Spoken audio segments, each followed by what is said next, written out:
പുനെയിൽ പാലം തകർന്ന് 6 പേർ മരിച്ചു, 8 പേരെ രക്ഷപ്പെടുത്തി. 30 വിനോദസഞ്ചാരികളാണ് നദിയിൽ വീണത്. അഗ്നിശമന സേന, NDRF ടീമുകൾ സ്ഥലത്തെത്തി രക്ഷാപ്രവർത്തനം ആരംഭിച്ചു. ശ്രീജിത്ത് ബാലകൃഷ്ണനാണ് വിവരങ്ങളുമായി നമുക്കൊപ്പം ചേരുന്നത്. ശ്രീജിത്ത്, മഹാരാഷ്ട്രയിലും പ്രത്യേകിച്ച് പുന, സത്താറ, പശ്ചിമ മഹാരാഷ്ട്ര മേഖലയിൽ കനത്ത മഴയായിരുന്നു. ഇതിപ്പോൾ ഈ മഴയിലാണോ അപകടമുണ്ടായത്? കനത്ത മഴ തന്നെയാണ് അപകട കാരണം. പൂനെയിലെ മാവൽ താലൂക്കിലെ കുന്തമനയിൽ ഇന്ദ്രയാനി നദിക്ക് കുറുകെയുള്ള പാലമാണ് തകർന്നത്. അതൊരു നടപ്പാലമാണ്. സാധാരണഗതിയിൽ അവിടെ തീർത്ഥാടകരും സഞ്ചാരികളുമാണ് വരാറുള്ളത്. അതൊരു ക്ഷേത്ര നഗരമാണ് ഈ കുന്തമന എന്ന് പറയുന്നത്. പൂനെയിൽ നിന്ന് 30 കിലോമീറ്റർ ദൂരം മാത്രമേ ഉള്ളൂ. ഈ ഇന്ദ്രയാനി നദിയിൽ വെള്ളം इन्फॉर्मेशन के तहत 2 कैजुअलिटीज है और 6 से 7 लोग जो इंजर्ड है वो हॉस्पिटल में रवाना किया। कौन सी टीम यहाँ पे लगाई गई है रेस्क्यू ऑपरेशन के लिए? यहाँ पे NDRF की जो टीम है वो रेस्क्यू ऑपरेशन के लिए आई है, लोकल पुलिस है और क्रेन और बाकी बचाव कार्य जारी है।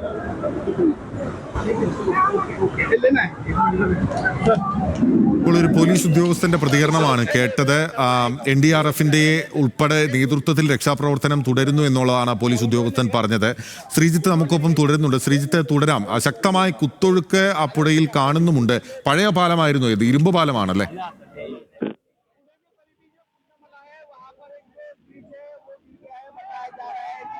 വെള്ളച്ചാട്ടം കാണാനുമായിട്ടുമാണ് ആളുകൾ സാധാരണ എത്താറുള്ളത്.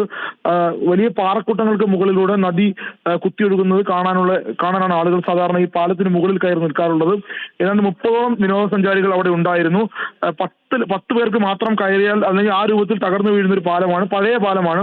അങ്ങനെ 30ലധികം ആളുകൾ കയറിയതാണ് അപകട കാരണമായി കണക്കാക്കുന്നത്. പാലം പൂർണ്ണമായും തകർന്നു വീണു. ആ പാലത്തിന് മുകളിൽ ഉണ്ടായിരുന്ന ആളുകളാണ് നദിയിലേക്ക് വീഴുകയും വലിയ പാറക്കെട്ടുകൾക്ക് മുകളിലൂടെ ജലം കുത്തി ഒഴുകുന്നതാണ്. അതാണ് ആ കാഴ്ച കാണാനാണ് ഇവർ കയറുന്നത്. ആ കാഴ്ചയിലേക്ക് തന്നെയാണ് ഇവർ വീഴുന്നതും. അതാണ് അപകടത്തിന്റെ വ്യാപ്തി വലുതാക്കിയത്. അങ്ങനെ ആ വെള്ളച്ചാട്ടത്തിലേക്ക് ആളുകൾ വീഴുന്നു. ആ ആളുകൾ 30ഓളം ആളുകളും ഒലിച്ചു പോകുന്നു. അതിൽ 5 പേരെയും രക്ഷപ്പെടുത്തുന്നു. ഏറ്റവും ഒടുവിൽ ഇപ്പോൾ 6 പേർ മരിച്ചു എന്നതാണ് ഏറ്റവും ഒടുവിലുള്ള വിവരം. നമ്മൾ ഈ വാർത്ത 4 മണിക്ക് നൽകുമ്പോൾ വെള്ളച്ചാട്ടത്തിൽ ആളുകളെ കാണാതായി എന്ന വിവരമായിരുന്നു ആദ്യം ഉണ്ടായിരുന്നത്. പിന്നീട് ഇപ്പോൾ ഏതാണ്ട് 6 പേർ മരിച്ചു എന്ന വാർത്തയാണ് ഇപ്പോൾ ഏറ്റവും ഒടുവിൽ നൽകാൻ കഴിയുന്നത്. അഗ്നിശമന സേനയും NDRFും ഒക്കെ രക്ഷാപ്രവർത്തനം നടത്തുന്നുണ്ടെങ്കിൽ പോലും ഈ കുത്തൊഴുക്കിൽ കൂടുതൽ ആളുകൾ ഉൾപ്പെട്ടിട്ടുണ്ടോ എന്നുള്ള കാര്യമാണ് ഇപ്പോൾ അവരും സംശയിക്കുന്നത്. അതുകൊണ്ട് തന്നെ എത്ര പേർ മുകളിൽ ഉണ്ടായിരുന്നു എന്ന കാര്യത്തിൽ ഏതാണ്ട് 30ഓളം പേർ പാലത്തിന് മുകളിൽ ഉണ്ടായിരുന്നു എന്ന് മാത്രമാണ് അവർക്ക്. അതാണ് ഏറ്റവും പ്രധാനമായി ആശങ്ക ഉളവാക്കുന്ന ഒരു വസ്തുത. 30ഓളം ആളുകൾ ഈ ഇന്ദ്രയാനി നദിക്ക് കുറുകെയുള്ള പാലത്തിന് മുകളിൽ ഉണ്ടായിരുന്നു അപകടം നടക്കുന്ന സമയത്ത്. അങ്ങനെയാണ് പാലം തകർന്നു വീഴുകയായിരുന്നു. ഇരുമ്പ് പാലമായിരുന്നു. അത് പൂർണ്ണമായി തകർന്ന് നദിയിലേക്ക് വീണു. പിന്നീട് ഈ പുഴയിലെ കുത്തൊഴുക്കിൽ പലരും പെട്ടുപോയി. അതിൽ 6 പേരുടെ മരണമാണ് ഇപ്പോൾ സ്ഥിരീകരിക്കപ്പെട്ടിരിക്കുന്നത്. 8 പേരെ രക്ഷപ്പെടുത്തി എന്ന വിവരമുണ്ട്. 30 പേരാണെങ്കിൽ ഇനിയും നിരവധി ആളുകളെ കണ്ടെത്താനുണ്ട് എന്നുള്ളതാണ് ആശങ്കപ്പെടുത്തുന്ന കാര്യം. ശ്രീജിത്ത് ബാലകൃഷ്ണനാണ് വിവരങ്ങൾ നൽകിയത്.